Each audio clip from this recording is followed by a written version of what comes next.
Welcome to this episode of the Founders Fireside Podcast. Today, I'm here with Bodhi Beber. Bodhi is the founder of Mochi, a protein mochi company. Bodhi, welcome to the show. Thank you so much. Excited to be here. Excited to have you.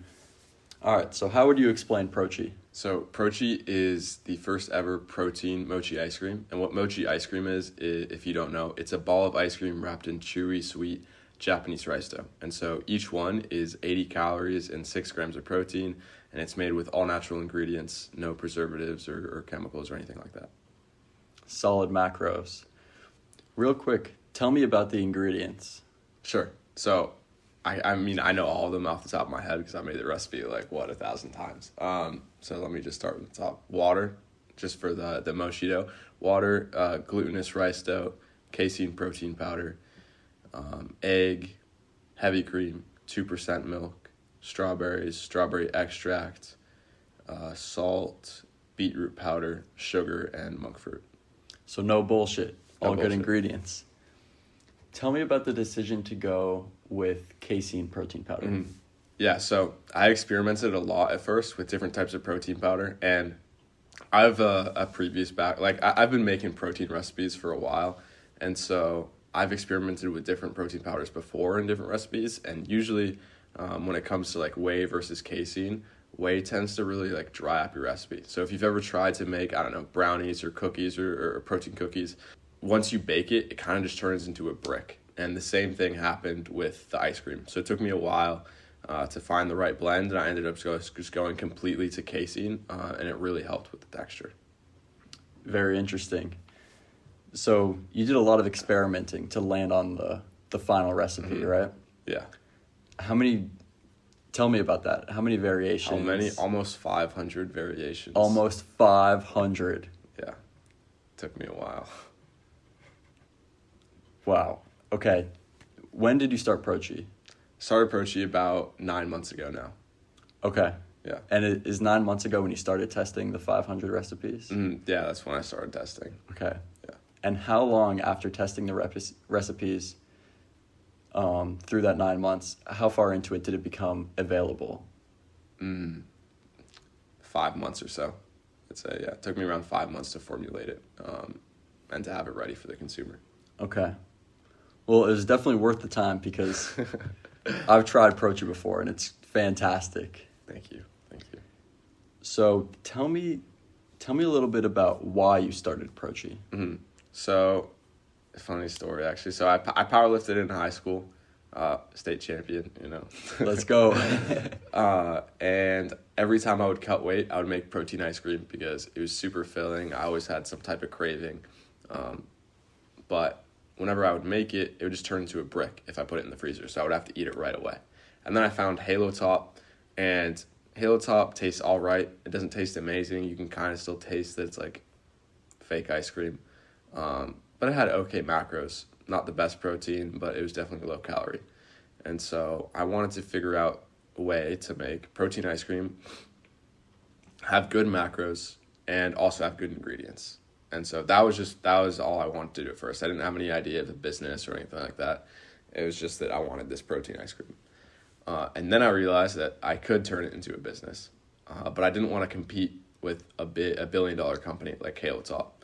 So I chose a different vessel to put the ice cream in. Okay. I like that. It's kind of like the 5 Hour Energy.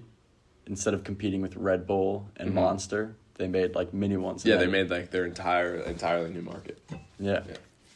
Real quick, I wanted to touch on, because you said that Halo Top was fake ice cream. Yeah. What do you mean by that? So it's not actually ice cream. Ice cream, you can check me on this, but the definition of ice cream is cream, milk, sugar, and Halo Top doesn't have that. It's a different recipe. It's a bunch. I don't know. It's a huge amalgamation of a bunch of different chemicals and ingredients in order to create that texture with the low calories. Interesting, because when I hear about ice cream, I hear people saying that Halo Top is the healthy one, and it's only 300 calories for the whole pint, whatever. People, in terms of just looking at the macronutrient profile, yeah, it's much healthier than normal ice cream. But if you look at like the micronutrient profile and what it's actually doing to your body, it's not healthy at all. Like I would rather eat, I don't know, like maybe not Breyer's ice cream, but just a clean label ice cream with cream, milk, sugar. I'd much rather eat that than Halo Top. Interesting. So they've got all these bullshit ingredients in it. Yeah, I don't know about you, but I've had it multiple times, and every time I eat it, I get like stomach problems or like bowel problems and stuff. I don't know. My body, it just doesn't sit well with me. Okay, that's interesting. The next thing that I want to talk about is a question that I always have for entrepreneurs that provide physical products. Uh-huh. How does the manufacturing look for Pro-Chi now, and how do you think it's going to look in the future? Yeah, so I mean, right now I stopped sales because I'm not compliant. I'm just making it out of my apartment. So it takes me a while to produce a very small amount of Pro-Chi. It takes me about 4 hours to make 24, which, as you can imagine, is not very profitable.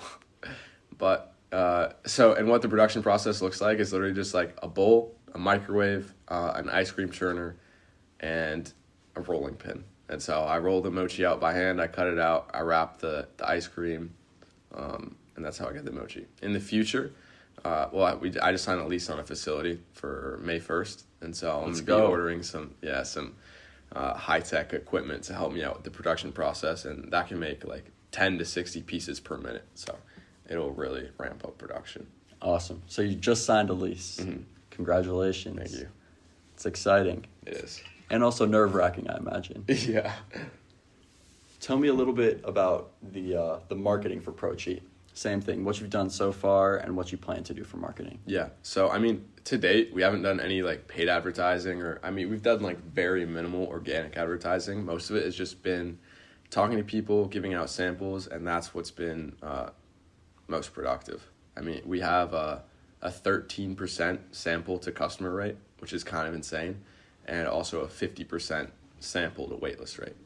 So people really love the product, so that's our go-to-market plan, just to give out our serviceable available market for year one is like $750,000. That's the revenue target we want to hit, and so to hit that, we have to sell around 31,000 or give out around 31,000 samples. Okay. Yeah.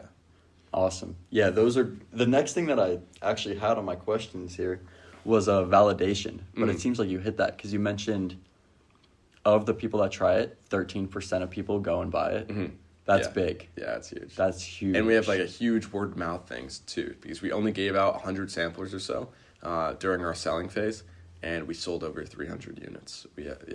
Huge. Yeah. Huge. Okay.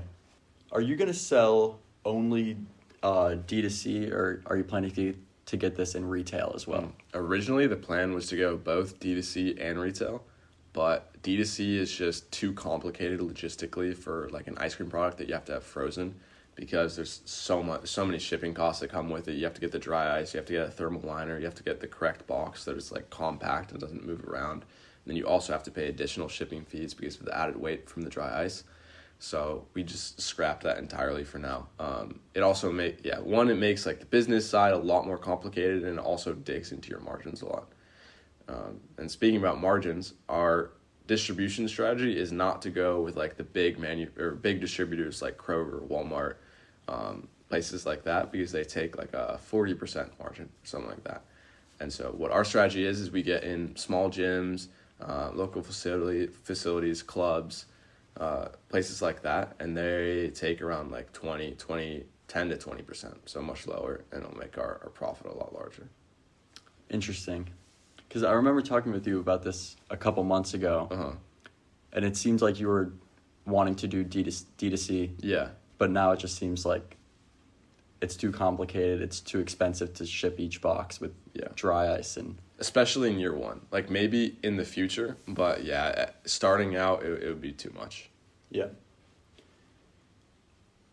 Also, you mentioned that Walmart and these big retailers, they'll take like 40%, and smaller gyms will take like 10 to 20. Yeah. To me, that seems a little counterintuitive, because you would think that Walmart has all these customers and shelves full, like why aren't they charging a smaller margin? You'd think that, but it's because like these big companies, they have to be so selective with what they actually put on their shelves. Like there's so many products out there, and so the products that they do take onto their shelves, they want to make sure that they're making the most money out of them. Okay. Yeah. Interesting. What do you sell a box for? So we sell a box of 4 for $12, and that'll be in the future. The macros are actually going to change a little bit because the size of our mochi is going to increase a little bit. They're already bigger than normal mochi, but it's going to be, I mean, I can't show the podcast, but it's going to be around like that big probably. About a tennis ball? Yeah, something like a tennis ball. Okay. So the macros will be a little closer, like 100 calories and 9 grams of protein. Okay. Yeah, and so the macros will actually be a little better too because, just because of geometry. Like the mochi is the thing that doesn't have the best macros, and the ice cream has like all the protein in it. So because there's going to be like less surface area of the mochi compared to how much the ice cream is increasing, the macros are going to be better. That's very interesting. Yeah. The geometry of the mochi. Yeah. So, well, also, because, I mean, I've bought the product before. It seems like you made another change because you used to sell in packs of 3. Tell me about switching to packs of 4. So packs of 3, originally we wanted to do just because it's like a protein bar, like 240 calories, 18 grams of protein. That's basically a protein bar. And we did want to do 3, but logistically it just didn't work out because we couldn't find any manufacturer that made a mochi tray of just 4. And we couldn't find one that was willing to do it too, at least for a reasonable price. And so it was either 4 or 6, and we really wanted to differentiate ourselves from our competitors. We also felt like 6 was just like a little too much. So we went with 4. Okay.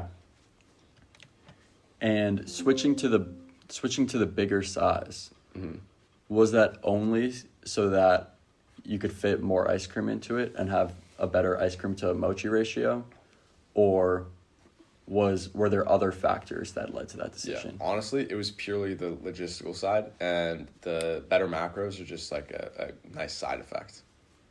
Okay. Yeah. Got it.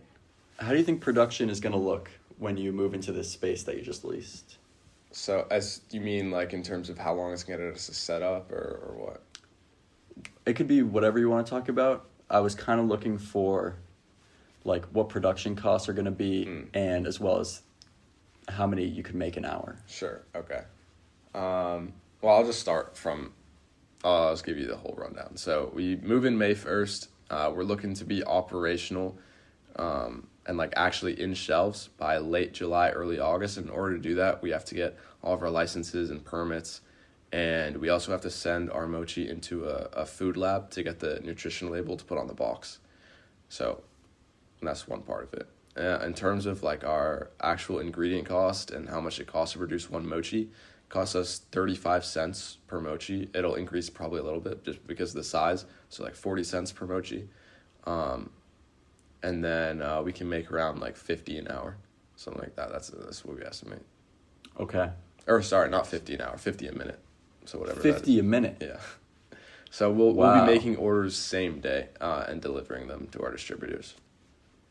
Incredible. 50 a minute. This is going to be like a factory pumping down on the line. And what's so awesome about that we can like make so many so fast now, is that we really don't need that much space. So our ingredients, when we make the mochi, will always be like incredibly fresh. Because one of the biggest problems would be like storing the ingredients and having them go bad before you get them into this like frozen product. But I can just go out and buy the ingredients same day, use it all, have no waste, have no money that's being wasted, no space that's being wasted. So it's really nice. It's smart. That's smart. So you can kind of get around the downsides of having a perishable food product. Yeah, exactly. The 3 more things that I wanted to talk about are unrelated to Prochi, but they're related to entrepreneurship. Okay, yeah. Or at least one of them is. The 2 others are diet and exercise and judo. Jiu-jitsu. Yeah. I didn't switch it before. That's fine. Yeah, no. But first, let's keep talking about entrepreneurship. So I know you, and I know that before starting Prochi, you had a business in the past. Yeah. Tell me about Ibiza. What about it? Like just how I got the client, or what about it? The podcast doesn't know. Okay. Well, do you want me to start from the beginning, like the first ever entrepreneurial thing I did? Let's hear it. All right. So, other than lemonade stands, I started like a real business. The first thing I did was drop shipping. I bought like a $3,500 course and I started drop shipping. It was a complete waste of money and scam. I could have gotten all the information online for free, probably in a shorter period of time because this course was not organized correctly. But I ended up making a little bit of money, but I'd never turned profitable. I was about like, I don't know, made something like $2,700 and spent like $3,000 on ads or something. So I was down $300. But I developed a few skills like marketing, how to build a website, and all that. And then so later on, I discovered like the SMMA model. And so I started cold calling businesses around the US, like all types of businesses. I tried niching down. I tried like being a generalist. And all of them just kind of gave me crap. Maybe I'm not the best salesperson, but all of them didn't want to listen to this like 18, 19-year-old kid tell them they could make money online. And so I was like, you know what, I'll try a different market. And I speak Spanish, so I called up some markets in Spain. And for some reason, I decided yoga retreats. And eventually, I got my first client in Ibiza, is Conscious Being Retreats. It's a yoga retreat. They operate every summer, and I fully booked them out. I made them and a couple other yoga retreats around $200,000 in revenue, and personally, I took home $12,000. Let's go. Yeah, so that's the Ibiza thing. It's awesome. So you sold out a couple of yoga retreats in Ibiza, fully remotely, right? Yeah. Okay. I realized there's one more thing that I wanted to talk about, Prochi-wise. Mm-hmm. Tell me about raising money. Sure. Definitely a very difficult process, especially for CPG. If you're pre-money and you need money in order to actually get started, it's very challenging because you have to show indicators of growth indicators of growth, and you can't show them revenue. So I had to get some sort of scrappy sales or some sort of information or data that I could show potential investors. So originally I was just doing waitlist emails, and then one of my mentors told me I should just do scrappy sales even though it's not legal. So that's what I did. Got sold a few Prochi, 300 units. And then I used that in my pitches. And even though I had all that information, I'd never done anything like this before. I'd never pitched to anyone before. So it was definitely a big learning curve. It must have been like over 100 pitches before I got one yes. And it wasn't like all venture capital firms or angel investors. I emailed everybody. At first, I started like the traditional route because that's just the way I knew and the way I was told, like reaching out to venture capital firms, going through their process. But eventually I decided, you know what, it might be a better idea if I reach out to like some past connections or people in the industry that know what it's about, like executives, board members, what have you. And so I started meeting with them, and I started having a lot more productive conversations with them as well. Like the venture capital firms, they would kind of just hop on the call, watch your pitch, give you yes or no, wouldn't really give you much help or much information. But the board members, the executives, like they would stay on the call. Even if they weren't interested in investing, they would give me tips on my presentation, what I could improve on, kind of questions that I hadn't answered or things I should think about. And so I was able to like iterate over and over and over again on each pitch and make it better and better until I had like a near perfect pitch, which it's still not perfect. It's never going to be perfect, but something that's a little more convincing. And then I finally got my yes from a company that I did consulting for. Okay. Yeah. Okay. So when you were starting initially to go the traditional route, how did you decide which VCs to call, and how'd you get the calls booked? Yeah, sure. I mean, it wasn't really a decision. I just went on Google, and there's also this software called like NFX, SFX, where you can plug in like your industry. Are you pre-money, pre-seed, or Series A, blah, blah, blah. And it gives you like a list of a large amount of investors. And so I just went one by one and emailed all of them. Yeah. Okay. And this... and one thing I made sure to do is make every single one of my emails personalized. So it wasn't just like, you're getting spammed. Yeah. Oh, that's smart. Yeah. That's smart. Takes more time, but you get a way higher response rate. Yeah, for sure. yeah, that's what matters to me. Because I mean, I knew that there's probably not a lot of investors that are looking in the CPG space, specifically in health foods, and specifically pre-money. So I knew I needed to be careful with the leads I had. How did you personalize them?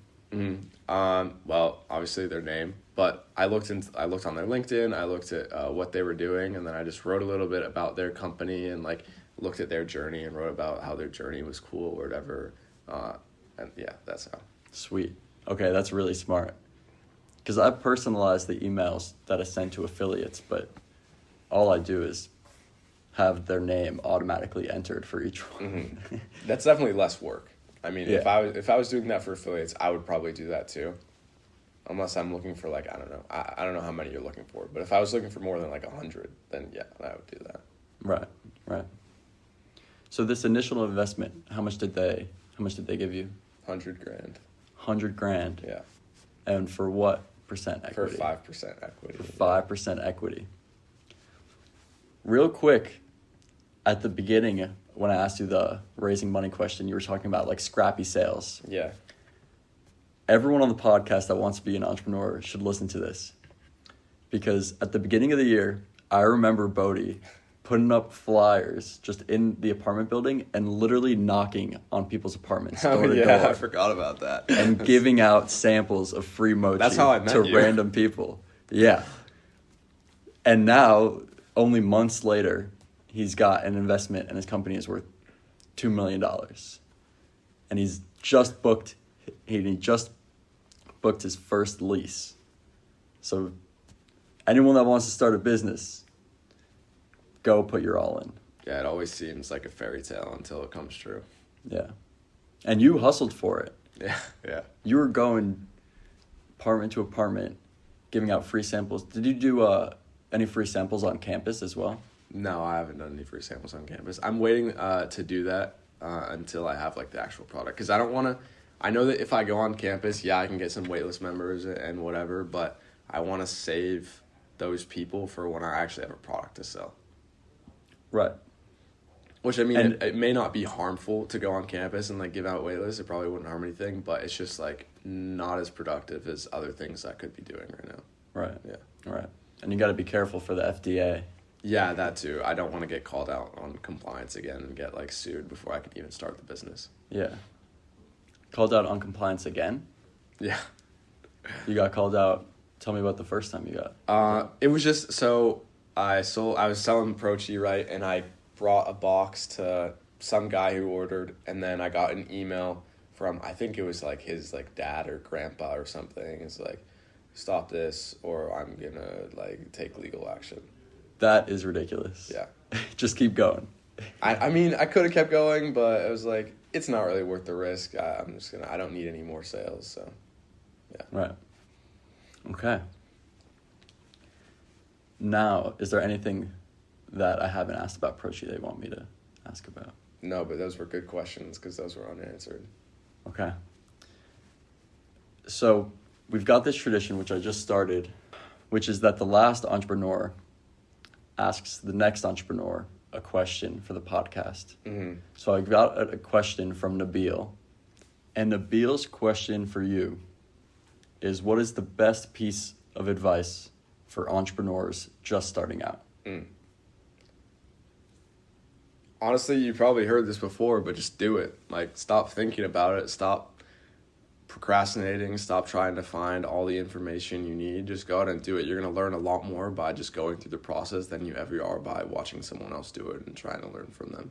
Which, I mean, of course, is beneficial. There's a place and time for that, but you need hands-on experience. That's what I would say. I like that. Yeah, actually, Parker was talking about someone today who's been working on his idea for 3 years, and the entire pitch was data based on research that he did, and there's no actual thing that he made around it. Yeah.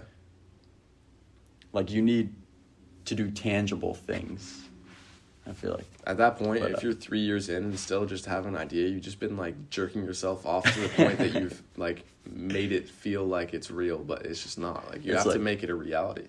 Yeah. You got to bring it into the real world. Yeah, it's a good word. It's like mental masturbation around your product. Yeah, I like that word. All right, so I wanted to talk about a couple more things. Obviously, to be an entrepreneur, you got to bring your A game every day. Mm-hmm. Tell me about diet and exercise. Sure. So that's like really important to me. I've been an athlete all my life. I've always had a good diet, macronutrient wise, but lately over the past year or two, I've spent a lot more time on like the micronutrient profile.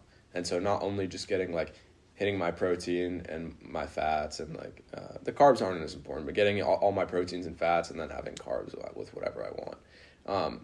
But like making sure I hit all my RDIs for the day. So I use this app called Macro Factor. I'm not sponsored or anything. It's just an app I like. What's this guy's name? I don't know. Famous fitness influencer made the app, and it's really cool. I can track all my nutrients. I can track all my macros. It's very sleek, minimalist, sort of thing I like. And so that's what I use. Right now I'm in a cut, and so I just eat the same thing every day. I change it about every 2 weeks or so. Right now I make beef with onions, spinach, eggs, garlic, and then I have a Greek yogurt bowl with some frozen fruit, and then I have like a salad with chicken and avocado. Sweet. And approach you for dessert. I wish. But don't say that. What? Don't say that. I know. Well, I wish, but I don't have enough protein. Like whenever I make protein, I have to give them all out as samples. Occasionally, I'll be able to have one by myself if like there's one extra, but yeah, I know for a fact that once I get in the facility and I'm pumping out protein, that's like all I'm gonna be eating all day.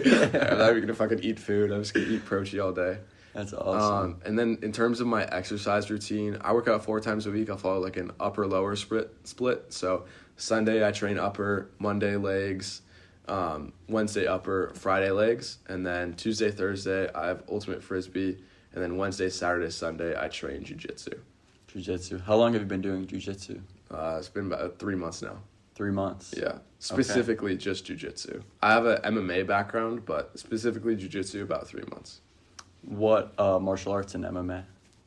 Well, mixed martial arts, so like kickboxing and then grappling. So jiu-jitsu helps a lot with that. But yeah, kickboxing and grappling. Sweet.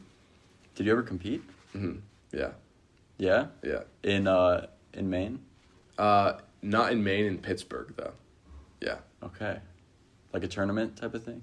Not a tournament, but it was like an organized fight. I've had 2 fights. Okay. Won both. Sweet. And you mentioned you were state champ for powerlifting. Yeah. Right? Say state champ, I placed second. Or actually what happened was I placed third, and then the first guy got DQ'd for gear usage because he tested he tested positive in the piss test, and so then I got moved up to second. Man. Yeah. Well, the first guy was just cheating using steroids. Yeah. Okay. So, state champ in powerlifting, and you've competed in martial arts. What lessons that you learn from fighting sports could you sort of apply to entrepreneurship? Yeah, I think not just fighting sports, but literally any sport. In the future, I definitely plan on hiring athletes. They have just this mentality that you want in an employee or a founder or whatever. They're just driven. Like they know what they have to do. They know that they know what they have to do, and then they do it. They execute. Yeah. Okay. And the last question I have for you is, what do you want to ask the next founder? My question for you is, doesn't have to be business-wise, but what is like a rule you live by? How do you make your most important decisions in life? Like what's something you always ask yourself? I like that. Is there a website and social media that you want to shout out? Yeah, if you guys want to join my waitlist and you're interested, it's just prochitreats.com, PROCHI treats.com. All right. Bodhi, thanks a lot for coming on the podcast. Thank you. And I'll have you on in 3 years when you sell it for $400 million. I'm not planning on selling. I'm keeping it. Keeping it. Well, we'll see. We'll see when I get there. Okay. Well, in that case, we should talk about this. Sure, let's talk about it. Like, why wouldn't you want to sell? So, I mean, the main reason I don't want to sell is because it would really just have to be the right seller. Like, something that's very important to me is my company values, and like keeping the recipe, not only like the recipe the same, like keeping it all natural, clean ingredients, not adding any preservatives or chemicals in it, but also keeping my employees' lives the same. Like, I want to set my employees up for an awesome life. I want to pay them well, give them good benefits, have like fun celebrations, let them work from home if they want. And I know a lot of companies aren't like that. Like, they're not very flexible, and they don't really put a big emphasis on employee satisfaction. And something I've always been taught is I've worked in the service industry, is that employee experience equals customer experience. Like, EX equals CX. And it's true. If you walk into like a coffee shop or I don't know, anywhere, and they greet you with a smile on their face, it's probably because they like their job and they like their coworkers, or they like their boss and they like being there. When you go into a store, you can immediately tell whether management is good or not by the way their employees work. Yeah. I like that a lot. You don't want some private equity company coming in and diluting the brand just for profits. Yeah, so it would have to be the right buyer for sure. And maybe I would sell if it was the right buyer. Yeah. Okay. All right. Bodhi, thanks a lot for coming on the podcast. Thank you, Jasper.